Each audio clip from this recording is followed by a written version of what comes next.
I thank Ms. Nakamitsu for her briefing. I now give the floor to Mr. Roger Waters.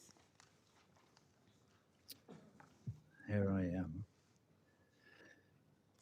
Madam President, Excellencies, distinguished members of the Council, ladies and gentlemen, I feel profoundly honored to be afforded this singular opportunity to brief Your Excellencies today. With your forbearance, I shall endeavor to express what I believe to be the feelings of countless of our brothers and sisters all over the world, both here in New York and across the seas. I shall invite them into these hallowed halls to have their say. We are here to consider possibilities for peace in war-torn Ukraine, especially in light of the aforementioned increasing volume of weapons arriving in that unhappy country. Every morning, when I sit down at my laptop, I think of our brothers and sisters in Ukraine and elsewhere who, through no fault of their own, find themselves in dire and often deadly circumstances. Over there, in Ukraine, they may be soldiers facing another deadly day at the front, or they may be mothers or fathers facing the awful question, how can I feed my child today? Or they may be civilians, not knowing that today the lights will go out for sure, as they always do in war zones, knowing that there is no fresh water, that there is no fuel for the stove, no blanket, just barbed wire and watchtowers and walls and enmity. Or they might be over here in a big, rich city like New York. Here, brothers and sisters can still find themselves in dire straits. Maybe, somehow, however hard they worked all their lives, they lost their footing on the slippery, tilting deck of the neoliberal capitalist ship we call life in the city and fell overboard to end up drowning. Maybe they got sick. Maybe they took out a student loan. Maybe they missed a payment. The margins are slim. Who knows? But now they live on the street in a pile of cardboard, maybe even within sight of this United Nations building. Anyway, wherever they are, all over the world, war zone or not, together they make up a majority, a voiceless majority. And today I shall endeavor to speak for them. We, the people, wish to live. We wish to live in peace, in conditions of parity that give us the real opportunity to look after ourselves and our loved ones. We are hard workers, and we are ready to work hard. All we need is a fair crack of the whip. Maybe that's an unfortunate choice of idiom after 500 years of imperialism, colonialism, and slavery. Anyway, please help us.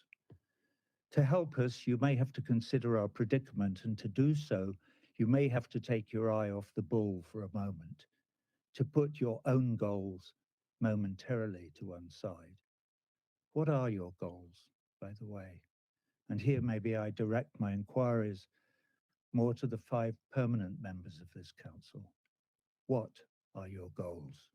What is the pot of gold at the end of the rainbow? Bigger profits for war industries, more power globally, a bigger share of the global cake? Is Mother Earth a cake to be gobbled up? Does not a bigger share of the cake mean less for everyone else? What if today, in this place of safety, we were to look in another direction, to look at our capacity for empathy, for instance, to put ourselves in others' shoes, like right now, for instance, the shoes of that chap on the other side of this room, or even the shoes of the voiceless majority, if they have any shoes, that is. The voiceless majority is concerned that your wars, yes, your wars, for these perpetual wars are not of our choosing, that your wars will destroy the planet that is our home. And along with every other living thing, we will be sacrificed on the altar of two things: profits from the war to line the pockets of the very, very few, and the hegemonic march of some empire or other towards unipolar world domination. Please reassure us that that is not your vision, for there is no good outcome down that road. That road leads only to disaster. Everyone on that road has a red button in their briefcase. And the further we go down that road, the closer the itchy fingers get to that red button, and the closer we all get to Armageddon. Look across the room. At this level, we're all wearing the same shoes. Excuse me. So, back to Ukraine. The invasion of Ukraine by the Russian Federation was illegal. I condemn it in the strongest possible terms. Also, the Russian invasion of Ukraine was not unprovoked. So I also condemn the provocateurs in the strongest possible terms. There, that's got that out of the way. When I wrote this speech yesterday, I included an observation that the power of veto in this council only lay in the hands of its permanent members, and that I was concerned that that was undemocratic and rendered this council somewhat toothless. This morning, however, I had a revelation upon waking. Toothless.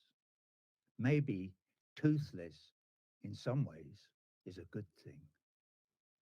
If this is a toothless chamber, I can open my big mouth on behalf of the voiceless without fear of getting my head bitten off. How cool is that? Anyway, I read in the paper this morning some anonymous diplomat quoted as saying, Roger Waters, to address the Security Council, whatever next? Mr. Bean? Ha ha ha. You know what they're like. Anyway, sorry. For those of you who don't know, Mr. Bean is an ineffectual character in an English comedy show on television. So it's a penny to a pound. The anonymous diplomat is an Englishman. Ha ha.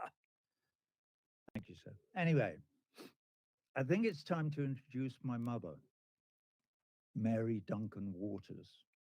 She was a big influence on me. She was a school teacher. I say was, she's been dead for 15 years. My father, Eric Fletcher Waters, was a big influence on me too. He too is dead. He was killed on the 18th of February, 1944, near Apulia, near the Anzio bridgehead in Italy. I was only 5 months old. So I know something about war and loss. Anyway, back to my mum. When I was about 13, I was struggling with some knotty adolescent problem or other, trying to decide what to do. It doesn't matter what it was. I can't remember anyway, but my mum sat me down and said, now listen, you're going to be faced with many knotty problems during your life, Roger. And when you are, here's my advice.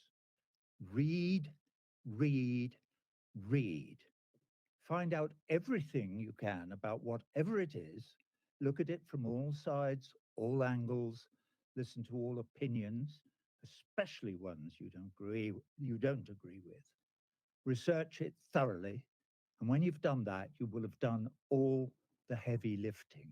And the next bit is easy. Is it? Okay, Mum. Well, what's the easy bit? Oh, the easy bit is you just do the right thing. Whew. So speaking of doing the right thing brings me to human rights. We, the people, want universal human rights for all our brothers and sisters all over the world, irrespective of their ethnicity, religion, or nationality. To be clear, That would include, but would not be limited to, the right to life and property under the law. For instance, for Ukrainians and, for instance, Palestinians. Let that sink in. And obviously, for all the rest of us as well. One of the problems with wars is that in a war zone or anywhere where the people live under military occupation, there is no recourse to the law. There are no human rights. Today, our brief is the possibility of peace in the Ukraine, with special reference to the arming of the Kiev regime by third parties. I'm running out of time. So, what do the voiceless millions have to say? They say, thank you for hearing us today. We are many who do not share in the profits of the war industry. We do not willingly raise our sons and daughters to provide fodder for your cannons. In our opinion, the only sensible course of action today is to call for an immediate ceasefire in Ukraine. No ifs, no buts, no ands. Not one more Ukrainian or Russian life is to be spent. Not one. They are all precious in our eyes. So the time has come to speak truth to power. You all remember the story of the Emperor's new clothes. Of course you do. Well, the leaders of your respective empires stand, in one degree or another, naked before us. We have a message for them. It is a message from all the refugees in all the camps, a message from all the slums and favelas, a message from all the homeless on all the cold streets, from all the earthquakes and floods on earth. It is also a message from all the people, not quite starving, but wondering how on earth to make the pittance they earn meet the cost of a roof over their head and food for their families. My mother country, England, is, thank God, an empire no more. But in that country now there is a new catchphrase, eat or heat. You can't do both. It's a cry echoing round the whole of Europe.